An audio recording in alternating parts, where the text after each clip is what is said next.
Yeah.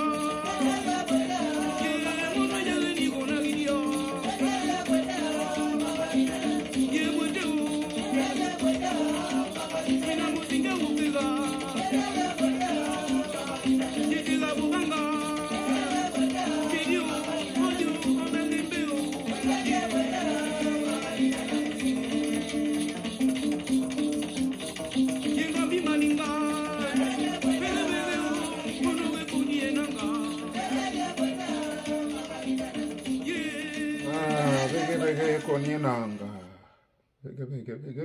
Konienanga. Merci beaucoup. Bonsoir une fois de plus. Je vous remercie donc tous d'avoir suivi cet enseignement aujourd'hui sur la sodomie. Donc avant de pouvoir répondre aux deux autres questions, indépendamment de l'enseignement, les gens ont insisté de savoir, que je puisse décrire la liste des dangers de la sodomie, que ce soit à l'état normal ou à l'état mystique ou spirituel en vue des manipulations et du vol d'énergie. Ben, écoutez, la liste serait très exhaustive, mais ce que je peux vous dire déjà, le premier danger est que du point de vue médical, nous avons vu le cas. Hein. Vous avez suivi à une jeune compatriote qui a suivi, qui a posé le problème des couches câlines qu'on ne retrouve plus au niveau de Libreville. Toutes les pharmacies se vident en ce moment. Il y a carence maintenant des couches câlines. Donc les conséquences sont désastreuses du point de vue médical de la santé de certains hommes qui en subissent. Et chez la femme encore, ça va, son bassin est large, mais chez les hommes, c'est compliqué. Ce qui fait que ces mecs-là, ben, ils souffrent des hémorroïdes hein, pour le reste de leur vie.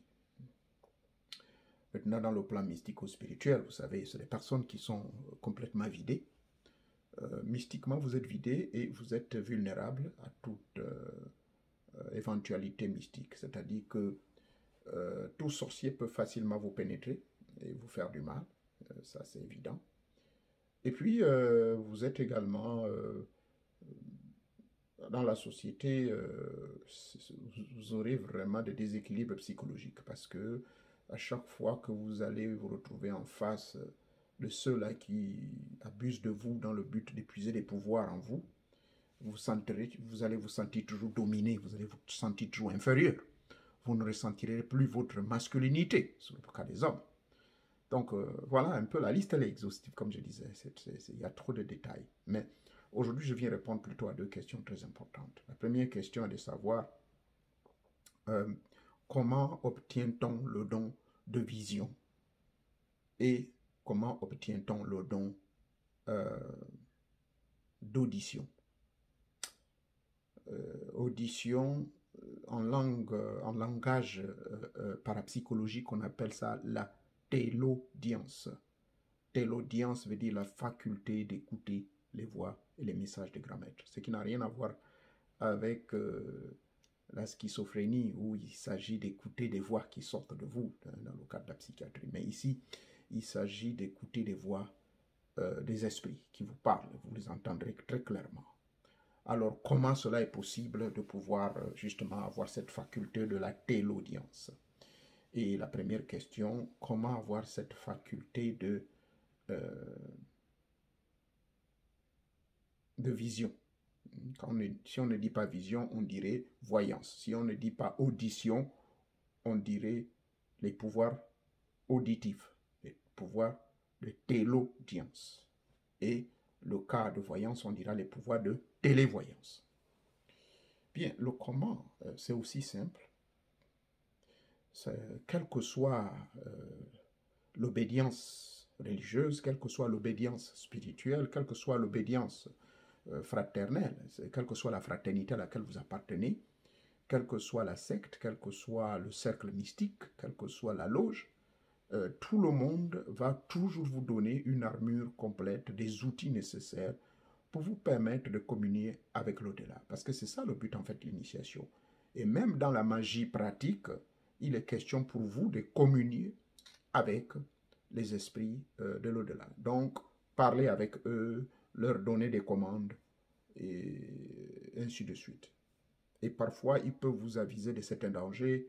Bon, par exemple, je ne veux pas vous dire laquelle. Parmi mes deux bagues que j'ai ici, il y a souvent une, lorsque je me retrouve dans un milieu très dangereux, elle me sert au point où j'ai même les maux de tête.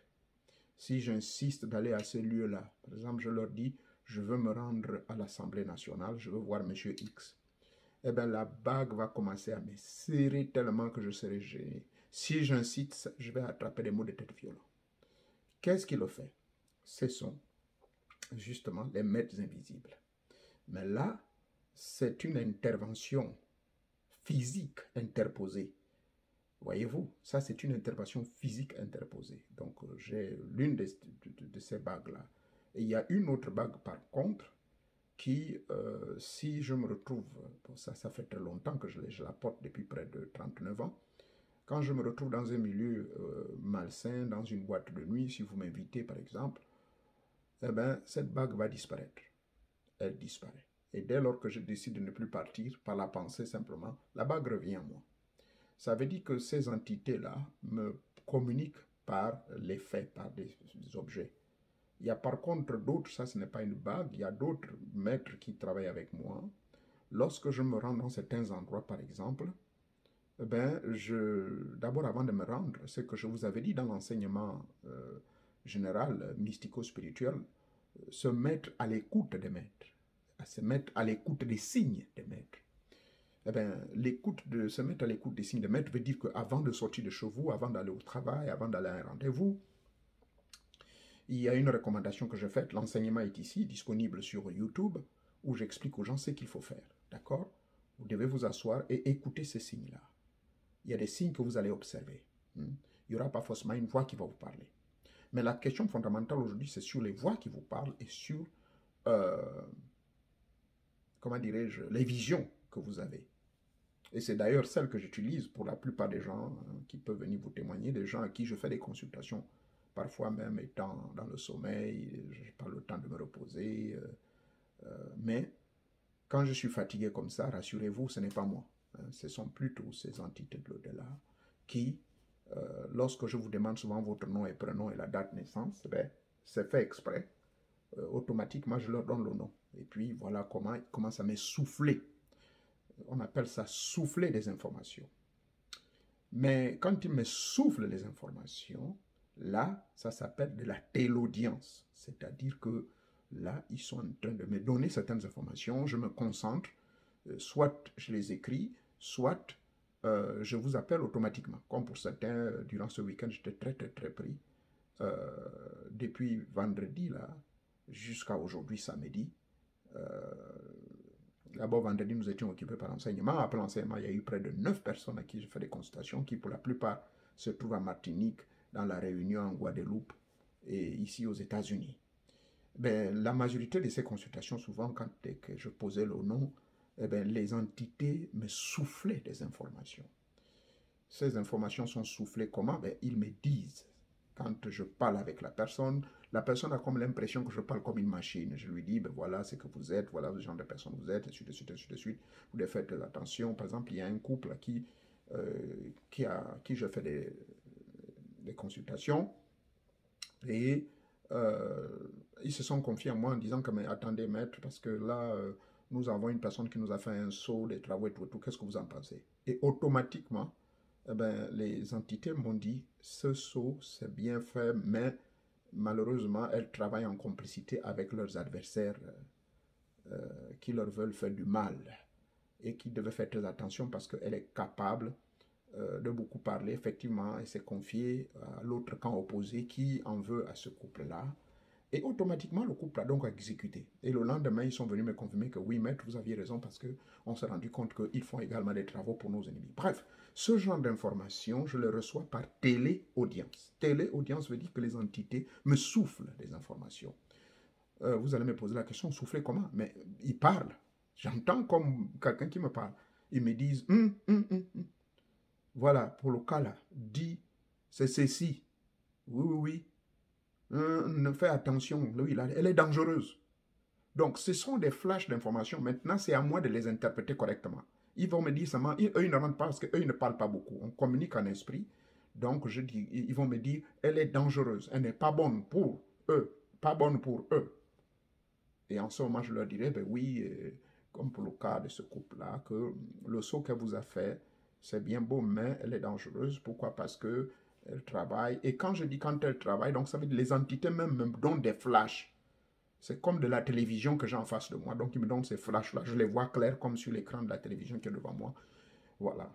Et tout comme avec la technique de mes amis où je me suis initié ici, dans les rites amérindiens ici, donc les Native Americans, j'ai fait les consultations à travers l'eau. Donc, Je mets ma cuvette blanche, je la remplis d'eau, je la fais tourner avec certains objets sacrés que je ne veux pas exposer au public. Ils sont avec moi ici dans mon temple. Et après cela, je pose la question, Matsanga Marie Odile, Matsanga Marie Odile, et puis voilà, je veux savoir pourquoi elle est dans cette situation. Et la cuvette d'eau va me montrer tous ceux qui font du mal à Matsanga Odile. Et les noms même vont apparaître sur l'eau. Voilà comment les entités, ça dépend, comme je vous ai dit tout au début de mes propos, ça dépend, quel que soit l'endroit où vous trouvez. Par exemple, pour le cas de la magie christique, ce que j'appelle euh, la mystique chrétienne. Dans le cas de la mystique chrétienne, souvent quand je travaille avec ceux qui sont chrétiens, par exemple, que je leur fais des consultations, je travaille avec le psaume 39 et le psaume 40. Ces psaumes-là, souvent, déclenchent des visions. Et ce qui fait que ces visions apparaissent. Et puis voilà comment je donne les informations. Donc ça dépend. Maintenant, ça c'était par rapport à la telle audience. Donc retenez l'expression les esprits vous soufflent. Maintenant, la télévoyance, donc voir dans le temps. Voir dans le passé, le présent et le futur. Parce que quand vous me posez un problème, vous me demandez, essayez un peu de voir ceci. Bon. Souvent, je vous dis non, voir quoi? Soyez clair. Non, je veux savoir si, par exemple, le cas d'une maman, elle était tellement impatiente, je lui ai fait la consultation vendredi, hier donc. Je lui donne toutes les informations, elle me dit oui, c'est vrai, oui, mais mon Dieu, mais c'est comme si vous étiez là, il est tellement nerveux, ceci, cela, il veut plus de moi, ceci, oui, j'ai tout dit. Et à la fin, elle m'avouera que, mais maître, donc moi, ma peur, là, moi je me dis qu'il ne m'aime plus là, ça veut dire quoi? Il n'a pas une femme dans sa vie. Je dis, mais il fallait me poser cette question, parce que il y a des informations parfois que les entités ne trouvent pas utile de me donner. Si l'entité ne me donne pas cette information, ça veut dire qu'il n'y a pas de danger. Je lui ai avoué à la fin que, mais non, votre mari ne vous triche pas. Ah. Alors, donc, toute la consultation, là, je passais presque 1 heure en tchatcha avec elle. Au lieu de me poser la question directe, parce que je lui ai dit, il est grand temps que vous me posiez des questions pour que je puisse voir clair maintenant, là. Est-ce qu'avez-vous des questions? Oh non, ça va. C'est maintenant vers la fin qu'on a fini la consultation qu'elle me dira, mais maître, vraiment, et mon mari là, moi je pensais que vraiment il me trichait. Je dis non, pas du tout. Je vous ai dit au début de mes propos que c'est un homme intègre, il est fidèle, sauf qu'il habitait par la colère. Bref, vous ne connaissez pas de qui je parle. C'est un couple européen, donc le monsieur est blanc. Bref, alors, la télévoyance marche parfois par des questions-réponses. Donc, ça veut dire quoi? Euh, le client me pose la question que, ben, est-ce que ma relation là va durer, par exemple? Bon, là, c'est une question vague. Si vous me posez la question, est-ce que la relation va durer? Les esprits peuvent me dire neutre, neutre, neutre. Donc, c'est à moi d'utiliser maintenant mes facultés psychiques pour pouvoir vous donner la réponse. Et je vous dirai, oui, elle va certainement durer, mais avec beaucoup en dents de scie, parce qu'il y aura beaucoup de problèmes qui vont aboutir éventuellement à un divorce. Ah, par contre, si vous me posez la question, est-ce que je vais divorcer avec mon mari, ou bien ma femme va me divorcer? En ce moment, les entités ou les esprits vont me dire oui ou non. Donc, c'est ce qu'on appelle la télévoyance. Donc, cette télévoyance, les esprits vont me montrer dans le futur ce qui va se passer. Et c'est ainsi que je dois interpréter ces images-là. Je les interprète. Donc, ça dépend de la culture. Moi, dans cette pratique de téléaudience, de télévoyance, moi, je l'ai développé à partir du pranayama yoga. Donc, c'est en éveillant, par exemple, c'était en éveillant le serpent qui est en moi, où ces facultés se sont avec le temps développées. Et ensuite, je suis quand même un papa des Gémeaux. J'ai perdu les Gémeaux plus de 3 fois. Et j'ai même perdu les triplés 1 fois. Donc, les entités de ces Gémeaux-là et tout sont toujours autour de moi. Hein, et j'ai pris conscience de cela quand je suis allé manger mon bois sacré. Je me suis rendu compte que ces mecs-là, ils sont toujours avec moi. Ils me disent, ne pense pas que toi, on va t'abandonner, on est toujours autour de toi. Mais que les mamans qui nous ont fait du mal, là, elles vont le payer. Effectivement, malheureusement, pardonnez-moi, c'est une triste nouvelle.